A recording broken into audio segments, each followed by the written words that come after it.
साल के अंत में होने वाले बिहार विधानसभा चुनाव को ध्यान में रखते हुए हर पार्टी ने तैयारियां तेज कर रखी हैं। पिछले विधानसभा चुनाव साल 2020 में कांग्रेस का ट्रैक रेट काफ़ी खराब रहा था। उसी को ध्यान में रखते हुए कांग्रेस ने भी अपनी तैयारियां जमीनी स्तर से करना शुरू कर दी, जिसका असर चुनाव के नतीजों पर कितना पड़ेगा ये तो भविष्य में निर्भर करता है। लेकिन इन सब के बीच आप सबने जरूर देखा होगा कि कन्हैया कुमार की एक्टिवनेस काफ़ी बढ़ गई थी। उसके पीछे की वजह यह बताई गई थी कि 19 से 45 वर्ष के युवा और इनका वोट प्रतिशत 40 है, और ये 40% वोट पर निशाना साधकर नेता प्रतिपक्ष तेजस्वी यादव, केंद्रीय मंत्री चिराग पासवान और कन्हैया कुमार सब अपने अपने तरीके से रिझाने में लगे हैं। इसमें प्रशांत किशोर को भी जोड़ लीजिए। तेजस्वी भी युवाओं को लेकर इससे पहले भी यात्रा पर निकले थे।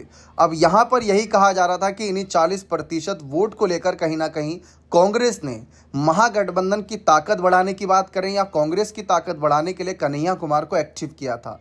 याद होगा, कन्हैया कुमार ने नीतीश के सरकारी आवास यानी सीएम हाउस का घेराव करने तक की बात रखी थी। सड़कों पर उतरे थे, पुलिस ने रोका था, झड़प की खबरें भी सामने आई थी, तस्वीरें सामने आई थी, उनके खिलाफ मुकदमे भी यानी एफआईआर भी दर्ज होने की खबरें थीं। लेकिन फिर जब से यहाँ पर अगर हम बात करें, जब तेजस्वी यादव ने 15 अप्रैल को राहुल गांधी से मुलाकात करी थी, खड़गे जी से मुलाकात करी थी, तब से कन्हैया कुमार की एक्टिवनेस बहुत कम देखने को मिल रही है। अब चर्चा यही है कि कन्हैया कुमार कहाँ है, क्योंकि बिहार बीतता दिन आपको बिहार विधानसभा चुनाव के नज़दीक लेकर जा रहा है।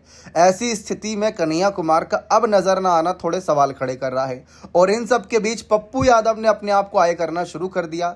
वो ये कह रहे हैं कि वह चाहते हैं कि कांग्रेस करीब 100 सीटों पर चुनाव लड़े, कांग्रेस अपना पुराना वाला दमखम दिखाएगी। और तो और उन्होंने ये भी कहा कि अगर आगे से आदेश आते हैं तो वे अपनी संसदीय छोड़कर विधानसभा का चुनाव लड़ने के लिए भी तैयार हैं। अब कन्हैया कुमार की सक्रियता को लेकर सवाल उठ रहे हैं, क्योंकि आप भी जानते हैं लालू और तेजस्वी ये बिल्कुल नहीं चाहते कि भाई उनके लिए कोई और कॉम्पिटिशन बन जाए। खासकर लालू यादव ये नहीं चाहते कि उनके बेटे तेजस्वी के लिए युवा के तौर पर कोई और कंपटीशन खासकर महागठबंधन से बने, क्योंकि कन्हैया कुमार एक बड़ा नाम है। और तो और वो ये भी कह चुके हैं कि जो उनकी जन्मभूमि अगर वही कर्म भूमि बन जाती है तो उससे बेहतर क्या ही होगा। लेकिन वो ये भी कह चुके हैं कि मैं एक राष्ट्रीय पार्टी का कार्यकर्ता हूँ, राष्ट्रीय पार्टी का नेता हूँ। वो जो भी आदेश देंगे मैं उसी का पालन करूंगा। अगर कहेंगे दिल्ली से लड़ो तो दिल्ली से लड़ा था उन्होंने, अब कहेंगे बिहार से लड़ो तो उनके आदेश का पालन किया जाएगा। लेकिन फिलहाल कन्हैया कुमार की सक्रियता इस वक्त कम देखने को मिल रही है चुनावी नजरिए से, क्योंकि अब तक महागठबंधन की 3 बैठक हुई। याद दिला दूं,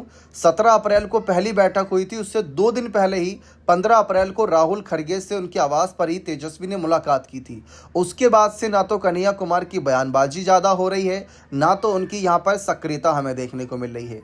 क्योंकि उस पदयात्रा के दौरान ना तो तेजस्वी उनकी यात्रा में शामिल हुए थे, राहुल के पहुंचे थे, सचिन पायलट पहुंचे थे, और सचिन पायलट ने साफ कह दिया था कि बिना सीएम फेस के चुनाव लड़ेंगे, बहुमत आने के बाद ही फैसला होगा। अब इन सब के बीच चर्चा यह है कि कन्हैया कुमार अगर चुनाव होगा तो क्या चुनाव लड़ेंगे, क्या कांग्रेस उन्हें चुनाव लड़वाएगी? अगर ऐसा होता है तो कांग्रेस का क्या नज़रिया रहेगा और कांग्रेस के इस फैसले से तेजस्वी लालू उनका समर्थन करेंगे या विरोध करेंगे, देखना दिलचस्प रहेगा। बने रहें चैनल के साथ। बहुत बहुत शुक्रिया।